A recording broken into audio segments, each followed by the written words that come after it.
Video like जरूर कर लीजिए और ऐसे वीडियो लगातार फ्री में पाने के लिए चैनल को तुरंत सब्सक्राइब कर लीजिए और बेल आइकन को जरूर टैप कर लीजिए ताकि आगे भी सारे वीडियो आपको मिलते रहे। यूट्यूब में फॉलो करते हैं तो प्लीज ये वाला फ्री टेलीग्राम चैनल जरूर ज्वाइन कर लीजिएगा। सारे नोटिफिकेशन सारे अपडेट यहीं पे आते हैं, ध्यान रखिए।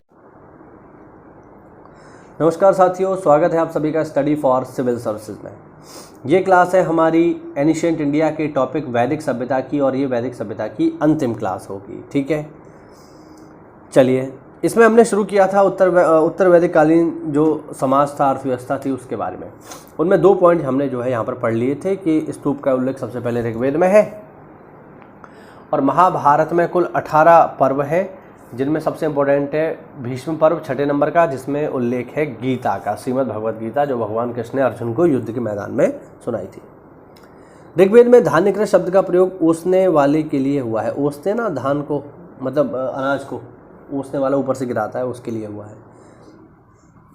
ऋग्वेद में पशुचारण की तुलना में कृषि का स्थान गौण था। ऋग्वेद में धनाढ्य व्यक्ति के लिए गोमत का प्रयोग हुआ है, क्योंकि गाय ही इनकी अर्थव्यवस्था का मुख्य आधार थी ऋग्वैदिक काल में या पूर्व वैदिक काल में, ध्यान रखना। ऋग्वेद में निष्क ग्रीव एक प्रकार का आभूषण है जो गले में पहना जाता है। वेदों की कई शाखाएं हैं, जैसे शाकल शाखा ऋग्वेद से जुड़ी एकमात्र जीवित शाखा है। यजुर्वेद को शुक्ल यजुर्वेद या कृष्ण यजुर्वेद की शाखाओं में बांटा गया है। कौथुम, राणा, यनीम, जैमिनी, सामवेद की 3 शाखाएं हैं। ये हम पॉइंट ऑलरेडी ऊपर पढ़ चुके हैं। धर्मशास्त्र में पति के प्रवास में रहने की स्थिति में स्त्रियों के लिए प्रोषित भर्तिका अथवा प्रोषित पतिका शब्द का प्रयोग किया गया है, यानी ऐसी पत्नी जिसका पति विदेश चला गया हो। ऋग्वेद में पूषण एक महत्वपूर्ण देवता थे जो भटके हुए पशुओं को रास्ता दिखाते थे। हमने लास्ट लेक्चर में इनको पढ़ा था और इनका जो रथ है वो बकरे खींचते हैं। मत्स्य प्रदेश में चंबल और सरस्वती क्षेत्र शामिल होते थे। इसका उल्लेख ऋग्वेद में मिलता है। यह जनपद आधुनिक अलवर, जयपुर तथा भरतपुर के एरिया में पड़ता है। ऋग्वैदिक काल में एक अद्भुत नाम कलश एलुश था। ये एक व्यक्ति हैं, ध्यान रखना। कवश एलुश है। ये जाति के हिसाब से शूद्र हैं, लेकिन वे महान वैदिक ऋचा लिखने वाले ऋषि थे। इन्होंने देवताओं के साथ जुड़े वैदिक श्लोकों को जमीन से जोड़ा। इन्होंने एक महत्वपूर्ण सूक्त लिखा जिसका नाम है अच्छ सूक्त। तो जो लोग ये कहते हैं कि वैदिक काल में शूद्रों के साथ बड़ा ही बुरा व्यवहार होता था, ऐसा नहीं है। ये इसका बेस्ट एग्जाम्पल है कि यहाँ पर आप देख पाएंगे कि एवश एलुश जो कि एक शुद्ध जाति से हैं, लेकिन बहुत ही विद्वान होने के कारण, उनकी विद्वत्ता के कारण उनको ऋषि का दर्जा प्राप्त है। ठीक है, ध्यान रखना। अक्ष का अर्थ है जुआ खेलने वाले पासे। आगे देखिए, ऋग्वेद में एक संहिता है जिसमें 10 मंडल है। ये पॉइंट हम ऑलरेडी पढ़ चुके हैं। 10वें मंडल में पुरुष सूक्त है, जिसमें जो है आपका ये जो वर्ण व्यवस्था की जानकारी मिलती है। ये सारे पॉइंट हम पढ़ चुके हैं। पूर्व वैदिक काल में वेद सबसे प्राचीन संस्था है। इस संस्था में समाज के संसाधनों के वितरण का उल्लेख है।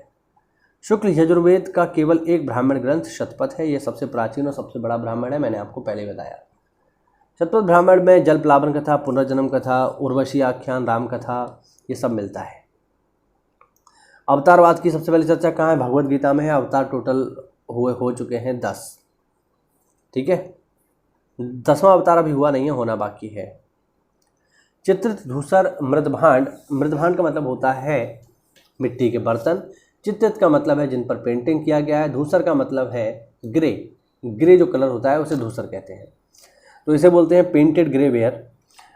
चित्त धूसर मृदभांड संस्कृति की खोज सबसे पहले अहिछत्र बरेली में हुई थी, लेकिन इसका महत्व बीबी लाल द्वारा हस्तिनापुर की खोज के बाद बढ़ गया। उत्तर वैदिक कालीन पांचाल राज्य में प्रवाहण, जाबाली और अरुणी जैसे अनेक दार्शनिक हुए हैं। इनमें प्रवाहण, जाबाली प्रसिद्ध दार्शनिक नरेश थे।